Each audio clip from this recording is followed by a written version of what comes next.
The Fort Worth Stockyards, one of the most historic pieces of property in all of Texas.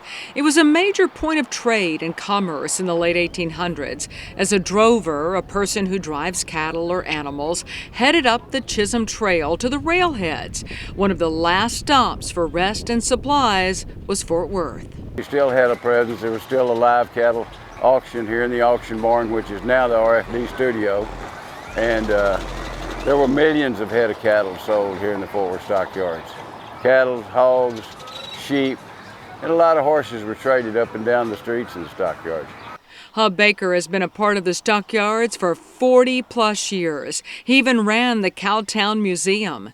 Baker loves the fact that this prime piece of real estate in Tarrant County still focuses on the rich history that put it on the map. But the old historic things are still my highlights.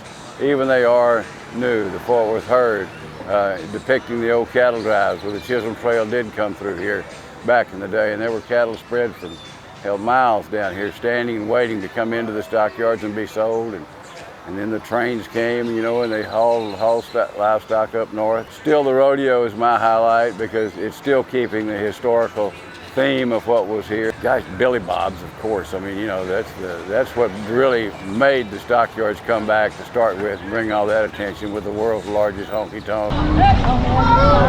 Twice a day, every day, visitors line East Exchange Street to watch those longhorns lumber down the brick-lined streets. And when they're not making that block-long loop, the Fort Worth herd is lounging in their pens, giving out-of-towners the chance to get a good look at this breed so closely tied to Texas. The tourists can also take a trail ride, even if they've never ridden a horse before. If you'd like to stop or slow down for any reason, you're going to pull both hands back to your hips, and once they stop, you're going to release your hands back down. Although I grew up riding and showing horses, I didn't hesitate to hop in the saddle because this isn't just any dusty trail, it's the Chisholm Trail. It was used in the post-Civil War era to drive cattle overland from ranches in Texas to the Kansas railheads. You can take a 30-minute ride or an hour with your own tour guide. The trail boss takes you along the Trinity River, which we learned that portions of the 1883 TV series, prequel to Yellowstone, was filmed right here. I was riding with some newbies from New Jersey, new to Texas and new to riding horses.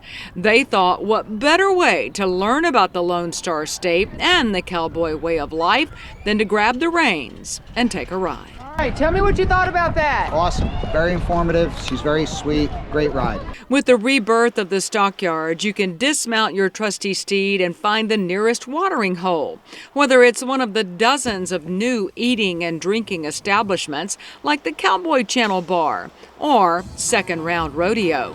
One of the newest additions to the Stockyards, the John Wayne, an American Experience exhibit. Ethan Wayne is the Duke's son. He felt like the Stockyards was a perfect home for the museum, even though his father was born in Iowa and grew up in California. The Alamo here, that was probably his largest passion project, and it was financed by a lot of people in Texas. So yeah, he has a strong connection here in Texas.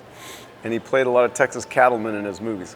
With the construction and the redoing and polishing up of a lot of things, it's really making another mark. Again, it's just not selling many cattle, but it's selling to people, and people are coming from everywhere to try to learn some of that history and see what's actually being done here.